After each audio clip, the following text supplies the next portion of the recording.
রথযাত্রা লোকারণ্য মহা ধুমধাম, ভক্তেরা লুটায়ে পথে করিছে প্রণাম। পদ ভাবে আমি দেব, রথ ভাবে আমি, মূর্তি ভাবে আমি দেব, হাসে অন্তর্যামী। আষাঢ় মাসে শুক্লপক্ষের দ্বিতীয়া তিথিতে ৩ ভাই বোনে মিলে রথে চেপে রওনা দেন মাসির বাড়ির উদ্দেশ্যে। সেই রথযাত্রাকে স্মরণীয় করে রাখতে ভারতবর্ষ তথা সমগ্র পৃথিবীতে পালিত হয় এই রথযাত্রা উৎসব। প্রভু জগন্নাথ দেব, বলরাম দেব এবং সুভদ্রা মা ৩ ভাই বোনে মিলে একসাথে পাড়ি দেন মাসির বাড়ি। এবছর রথযাত্রা তিথি পড়েছে ইংরেজি ৭ই জুলাই ২০২৪ রবিবার। শুক্লপক্ষের দ্বিতীয়া তিথির সূচনা হবে ৭ই জুলাই সকাল ৪:২৬ এবং এই তিথি সমাপ্ত হবে ৮ই জুলাই সকাল ৪:৫৯। উদয়া তিথি অনুসারে ৭ই জুলাই রথযাত্রা উৎসব পালন করা হবে।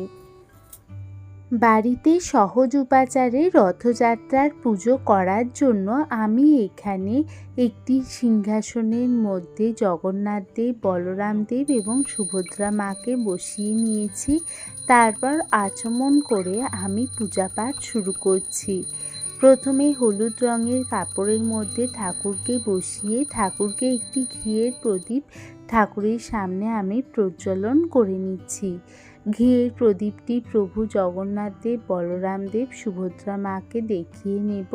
তারপর একটি ধূপ আমি জ্বেলে নেব। এরপর আমি আমার পুজো পাঠ শুরু করব।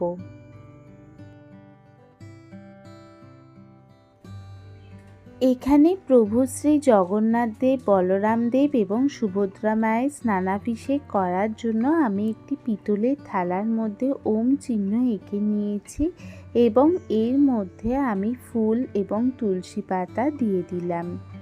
এবার একটি জল প্রস্তুত করে নেব, সুগন্ধি জল।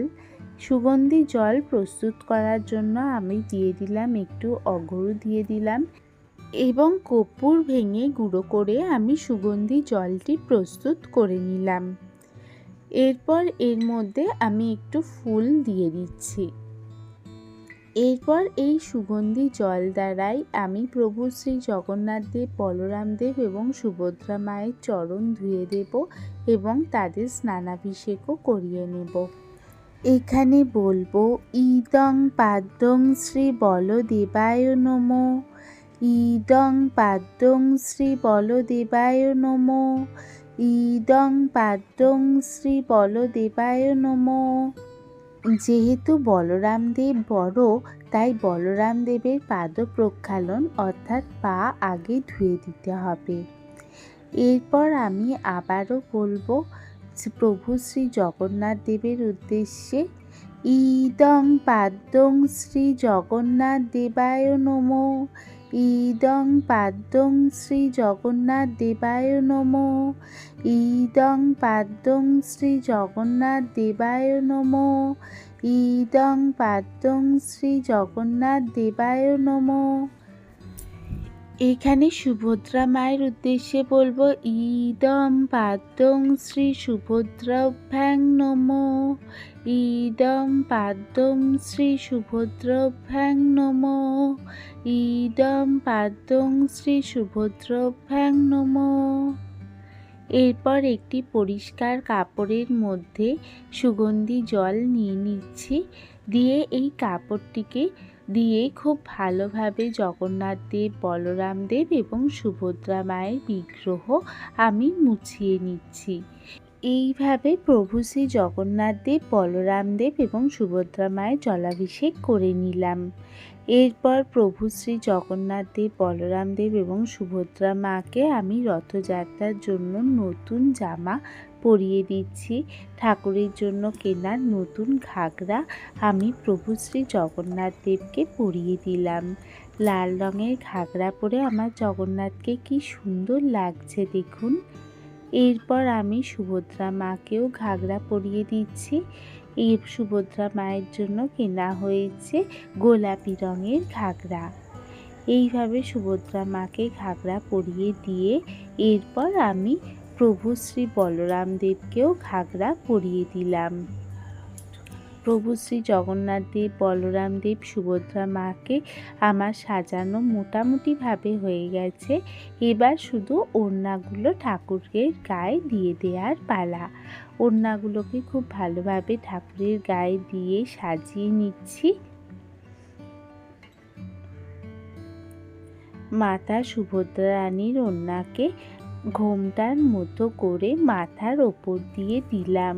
ইউটিউবে আমার এক বন্ধু সাজেস্ট করেছিল এইভাবে ঠাকুরকে সাজাতে, তাই তার কথা অনুসারেই আজকে ঠাকুরকে সাজালাম। এরপর একটি ওড়না দিয়ে দিলাম, বলরাম দেবকেও দিয়ে দিলাম। মাথার মুকুটগুলো একে একে পরিয়ে দিচ্ছি। প্রথমে বলরাম দেব, জগন্নাথ দেবকে মাথার মুকুট পরিয়ে দিলাম। এই মুকুটগুলো কিনেছিলাম আমি পুরী থেকে। এরপর একে একে ঠাকুরকে মালা পরিয়ে দিচ্ছি। ছোট ছোট সাদা মোতির মালা, খুব সুন্দর লাগে কিন্তু ঠাকুরকে পরালে। তাই প্রভু শ্রী বলরাম দেবকে আমি মোতির মালা পরালাম, মাতা সুভদ্রা রানীকেও মোতির মালা পরালাম এবং জগন্নাথ দেবকেও একটি মোতির মালা আমি পরিয়ে নিলাম।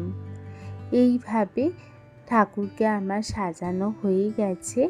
এরপর প্রভু শ্রী জগন্নাথ দেব যেহেতু বাঁশি বাজাতেন, তিনি কৃষ্ণেরই আর এক রূপ, তাই তাকে একটি বাঁশি, প্রভু শ্রী জগন্নাথ দেবের হাতে একটি বাঁশি আমি দিয়ে দিলাম। আমার জগন্নাথ দেবকে, বলরাম দেবকে আর সুভদ্রা মাকে কি অপূর্ব লাগছে দেখুন, চোখই ফেরানো যাচ্ছে না। আর ঠাকুরের সামনে ঘিয়ের প্রদীপটিকেও আর একবার দিয়ে দিলাম।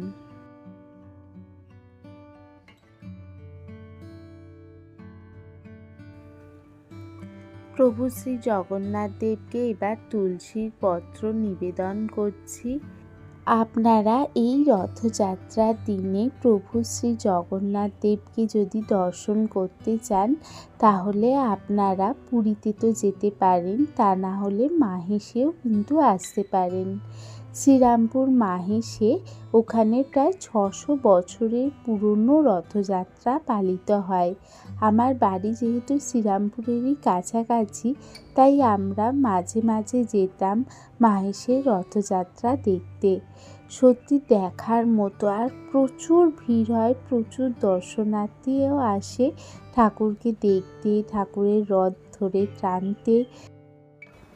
প্রভুকে পুষ্প নিবেদন করব, আর সেই কারণে বলবো ইমানি পুষ্পানি শ্রী জগন্নাথ দেবায় নিবেদিতামি নমো, ইমানি পুষ্পানি সুভদ্রভ্যাং নিবেদিতামি নমো। এবং তুলসী গাছকেও পুষ্প আমি নিবেদন করলাম। হ্যাঁ, যেটা বলছিলাম, মাহেশের রথযাত্রা প্রায় 600 বছরের পুরনো রথযাত্রা, আর পুরীর রথযাত্রার পরই কিন্তু মাহেশের রথযাত্রার নাম আসে। প্রায় 1 মাস ধরে রথের মেলাও বসে এই মাহেশে। আপনারা যদি রথযাত্রার দিনে নাও যেতে পারেন ভিড়ের কারণে, তো আপনারা এই 1 মাসের মধ্যে কোনো একদিন ঘুরে এসে প্রভু শ্রী জগন্নাথ প্রভুকে দর্শনও করতে পারেন, আর রথের মেলাটিও ঘুরে আসতে পারেন, সেটিও কিন্তু খুব সুন্দর। আর এখানে আমি প্রভু শ্রী জগন্নাথ দেব, বলরাম দেব, সুভদ্রা মাকে ভোগ নিবেদন করছি। এখানে আমি রেখেছি প্রভুর অত্যন্ত প্রিয় কাঁঠাল এবং কলা আর আম রেখেছি। আর আপনারা আপনাদের পছন্দ মতো যে কোনো ধরনের ফল ভোগই কিন্তু প্রভুকে নিবেদন করতে পারেন। প্রভু জগন্নাথ দেব খুবই কৃপালু, সে শুধু ভক্তের ভক্তিতেই সন্তুষ্ট।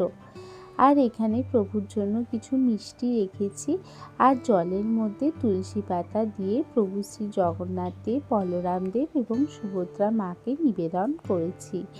এই যে 15 দিন স্নান যাত্রার পর থেকে, সেখানে আমি প্রভু শ্রী জগন্নাথ দেব, বলরাম দেব এবং সুভদ্রা মায়ের যেহেতু জ্বর আসে, তাই আমি কিন্তু প্রভুকে মধু এবং তুলসীর পত্র দিয়েছি, যাতে প্রভু শ্রী জগন্নাথ দেব, বলরাম দেব, সুভদ্রা মায়ের ঠান্ডা লাগা খুব তাড়াতাড়ি ভালো হয়ে যায়।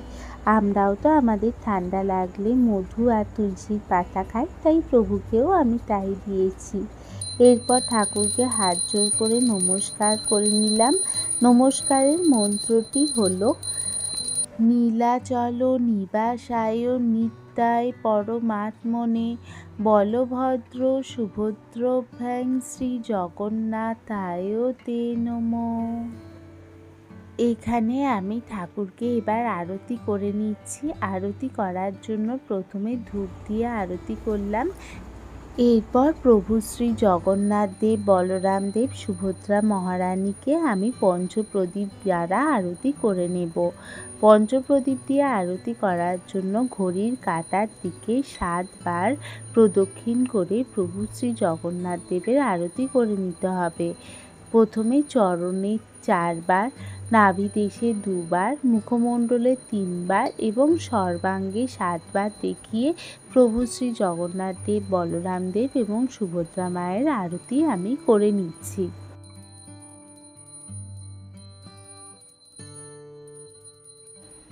একইভাবে তুলসী মহারানীকেও আরতি করে নিচ্ছি। এরপর এই আরতির তাপ আমরা মাথায় নেব পরিবারের সকলে।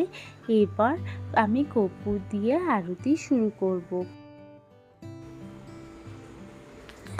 কর্পূর প্রদীপ জ্বালিয়ে নিচ্ছি। এরপর এই কর্পূর প্রদীপ দিয়ে প্রভু শ্রী জগন্নাথ দেব, বলরাম দেব এবং সুভদ্রা মায়ের আরতি করে নিচ্ছি।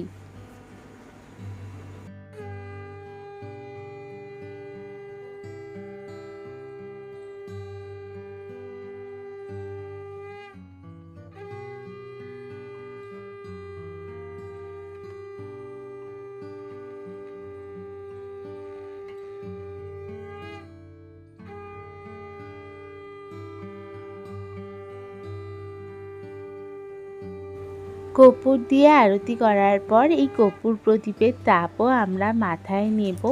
এরপর প্রভু শ্রী জগন্নাথ দেব, বলরাম দেব, সুভদ্রা মাকে নমস্কার করে আমি আমার পুজো পাঠ শেষ করব।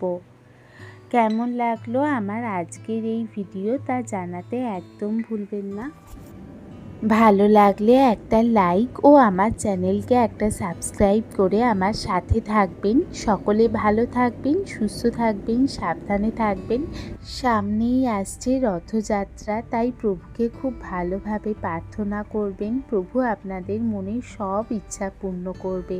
সকলে ভালো থাকবেন। জয় জগন্নাথ।